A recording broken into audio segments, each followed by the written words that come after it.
Hi there! Welcome to our weekly math video. Today we're going to be learning all about rounding numbers. So we are learning about SOL 4.1c and SOL 4.4a. It's all about rounding and estimating. My philosophy about math is don't practice until you get it right. Practice until you can't get it wrong. There's a different level of determination in that, and I love it. So the first question is, why do we even round numbers or estimate numbers? Why do we do that to begin with? It actually is going to make your life a whole lot easier in real life situations. So let's look at this example together.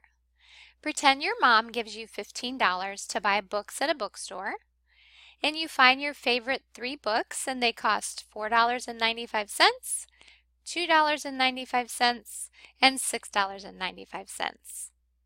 You don't want to have to put any of them back, and she's ready to go. She's asking you, are you ready? But you need to know right then, do you have enough money to get all 3? Well, you could grab a piece of paper from your mom's purse and a pencil and write down all of these digits, add them up one by one. But there's a very fast way to do it, and that's estimating or rounding. So I can look at that $4.95 and think, you know, that's really close to $5. That $2.95 is really close to $3. And that $6.95 is really close to $7. Okay? So I can look at that 5 and 3 and think, all right, well, that's $8. I'm going to add that to the $7, and guess what? That's $15. And bam, now I know I can get all 3 books. And that was super fast. So that's why you want to estimate and round, because it does make math a lot easier in real life situations. So what's the difference though between rounding and estimating? Well, when you're estimating, the place value that you round to really varies based on the situation, and sometimes they don't tell you. A lot of times people just use a friendly number that makes sense to them. So the right answers sometimes varies. The story problems will use words like approximately or about how many. So that's when you know you're going to be estimating. But rounding is a little bit more specific because they're going to let you know exactly which place value to round to. And the story problems are going to actually say round to the nearest 10 or round to the nearest 100. It's a little bit more specific, and so this is the kind that we're going to focus on today. So the very first foundational step in rounding is you have to know your place values, because they're going to tell you what place value to round to, and if you don't know the names of all the different places, then you're going to get something wrong. So that's where you want to start with first. If you don't know that, then that's what you want to practice, okay? But for today, we're just going to focus on the actual steps of rounding. And not just some of them, but all of them. So here's a little poem that hopefully you can memorize, and it will help you remember all the steps of rounding. It says, find your number, look right next door. 5 or higher, add 1 more. 4 or lower, just ignore. Numbers to the left, stay the same. Numbers to the right, 0 is your name. All right, so let's take a look at an example together. Round this number to the nearest 10,000. Okay, step 1, find your number. Look right next door. 5 or higher, add 1 more. 4 or less, just ignore. All right, so that 8 is 5 or higher. So that's what I'm going to do. Add 1 more. So I'm going to add 1 to that 6. Numbers to the left stay the same. Numbers to the right, 0 is your name. And so the final answer is 370,000. You want to say the entire number, the new number. All right, let's try another one together. Round this number to the nearest 1,000. So let's find your number. Look right next door.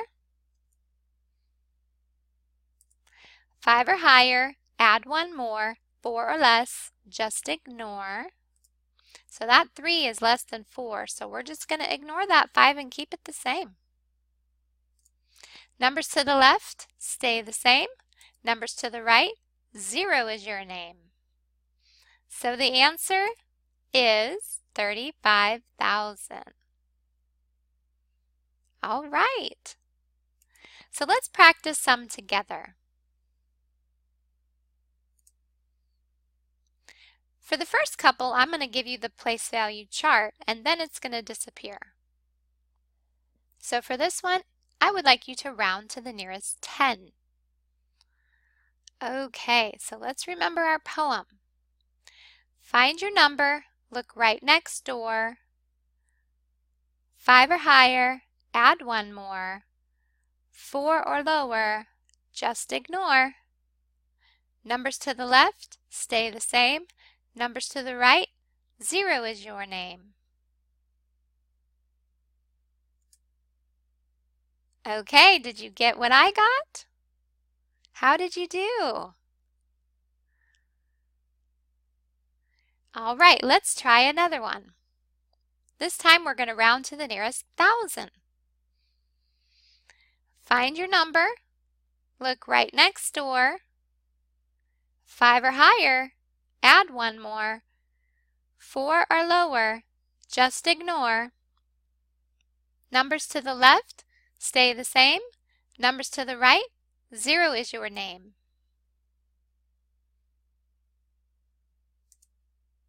How'd you do? Did you get the same thing that I did? All right. Now it's time for you to show what you know. I'm not going to show you the answers to the next 3 problems. You're just going to show me what you know. This one, I want you to round to the nearest 10,000.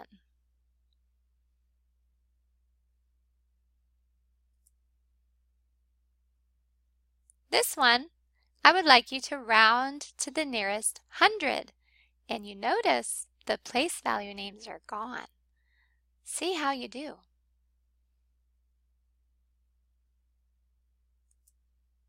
And for the last one, round this to the nearest 100,000.